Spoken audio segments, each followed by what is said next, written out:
E aí, galera? Quem nunca ficou imaginando como seria lá embaixo? Essa ideia de um lugar para onde vamos depois da morte é coisa antiga pra caramba. E em muitas culturas, esse lugar não é nenhum paraíso não.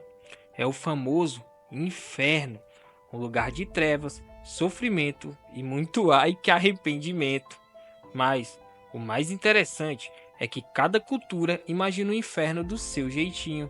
Ao longo da história, o inferno foi retratado de diversas maneiras, desde lugares de fogo eterno até abismos congelantes. Mas, seja qual for a forma, o inferno é geralmente um aviso. É como se dissessem: se liga nas suas ações, porque a vida após a morte pode ser um sufoco. O conceito de inferno é uma ideia presente em várias culturas e religiões ao redor do mundo, carregando diferentes interpretações e significados ao longo da história. Em sua essência, o inferno é geralmente entendido como local de punição para os maus, galera, onde almas são condenadas a sofrer eternamente após a morte. No entanto, essa visão varia bastante, dependendo do contexto cultural e religioso em que se encontra. Na tradição cristã, o inferno é frequentemente descrito como um lugar de fogo eterno e sofrimento. De acordo com a teologia cristã, é o destino daqueles que viveram uma vida de pecado e não buscaram redenção através de Deus. O conceito de inferno, como um local de punição divina, aparece como destaque no Novo Testamento, onde Jesus alerta repetidamente sobre o fogo eterno reservado para os ímpios. Ao longo dos séculos, essa visão foi reforçada por figuras como Dante Alighieri, cuja obra A Divina Comédia descreve o inferno em 9 círculos, onde as almas são punidas de acordo com os pecados que cometeram em vida.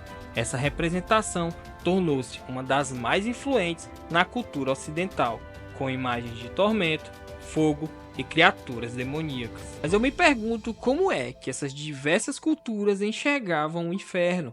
Algumas viam de um jeito totalmente diferente da outra. E nesse vídeo a gente vai conseguir reunir algumas informações, tanto como da Grécia, como diversas outras culturas, como elas tinham essa visão de inferno, galera. Como elas pensavam que as pessoas más, quando morressem, iam para esse lugar de tormento. Então nesse vídeo eu tentei reunir todas essas informações para mostrar para vocês. E apesar da gente ter uma visão enraizada do inferno, nesse vídeo vocês vão perceber que diversas outras culturas têm uma visão totalmente diferente da sua que está assistindo. E eu espero que você já deixe aí nos comentários qual cultura que você vai ver aqui no vídeo que você acha mais bizarra. Eu sou o Bob e esse é o Sempre Curioso. Vamos lá! Vamos começar nossa viagem pela Grécia Antiga. Para os gregos, o inferno era um submundo, um lugar governado pelo deus Hades. Mas calma, o Hades não era um capeta grego. Ele era mais um administrador, garantindo que tudo corresse bem ou mal, dependendo do ponto de vista. O submundo era dividido em áreas diferentes. Algumas eram agradáveis, como os Campos Elíseos, para onde iam as almas heróicas. Já outras, bom, digamos que não eram tão legais assim. O Tártaro, por exemplo, era onde os malvados eram punidos eternamente. Agora, vamos dar um pulo na Idade Média na Europa. Nessa época, a Igreja Católica mandava e desmandava, e a visão do inferno era bem assim intensa. Imagine um lugar cheio de fogo, demônios e tortura eterna. Não era moleza não, galera. Essa visão do inferno era usada para botar medo em todo mundo.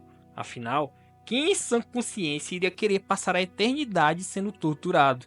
A ideia era fazer as pessoas seguirem os ensinamentos da igreja para assim garantirem um lugarzinho no paraíso.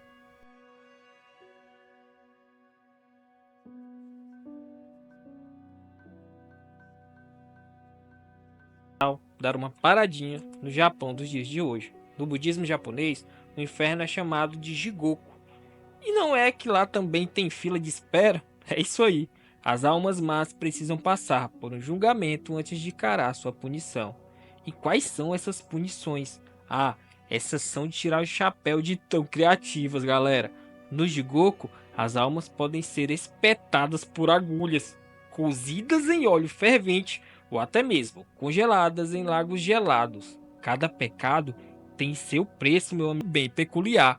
Percebeu como a ideia de inferno muda de cultura para cultura? Os gregos viam como lugar de justiça, a Igreja Católica como punição divina e os budistas como estágio de purificação. Apesar das diferenças, todas essas visões têm algo em comum: a busca por ordem e justiça, seja através de um julgamento justo no submundo grego, do sofrimento eterno no inferno medieval ou dos rios de sangue no Jigoku. A mensagem é clara: nossas ações têm consequências, e essas consequências podem ir muito além da nossa curta estadia na Terra. O conceito de inferno é multifacetado, variando de cultura para cultura e de religião para religião. Para algumas tradições, ele é um local literal de fogo e tormento, enquanto para outras é mais simbólico, representando um estado de purificação, né? Um ciclo temporário de sofrimento ou até mesmo uma condição psicológica.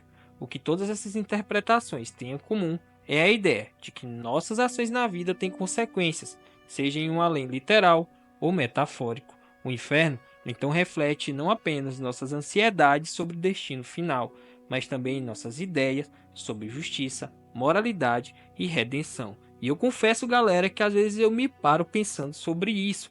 Para onde a gente vai quando a gente morre? Será que a gente vai para o céu? Será que tudo acaba? Seja como um local de punição eterna ou um estágio temporário de sofrimento, ele continua a ser um poderoso símbolo de nossas crenças e esperanças mais profundas sobre o que nos espera além da morte. A interpretação interessante do inferno vem da filosofia moderna, particularmente com a famosa frase do filósofo existencialista Jean-Paul Sartre: "O inferno são os outros". Nessa visão, o inferno não é um lugar físico, mas uma condição psicológica ou emocional, onde as pessoas sofrem por causa de suas relações e conflitos com os outros. Isso traz o conceito de inferno para o plano da existência terrena, sugerindo que o sofrimento pode ser algo que experimentamos durante a vida ao invés de após a morte. Muitas dessas culturas acreditam em uma ligação entre o comportamento moral durante a vida e o destino após a morte, mas o conceito de um inferno físico com castigos corporais não é tão comum. Muitas vezes, o pós-vida é visto como um reflexo, e a gente pode até não acreditar nessas histórias de inferno, mas elas dizem muito sobre a cultura que as criou. Elas revelam medos, valores e crenças que moldaram e ainda moldam o comportamento humano. Então, da próxima vez que você ouvir falar sobre o inferno, não pense apenas como um conto de terror. Veja como uma janela para entender melhor a história e a cultura da humanidade. Afinal, entender o passado é essencial para construirmos um futuro melhor, não é mesmo, galera?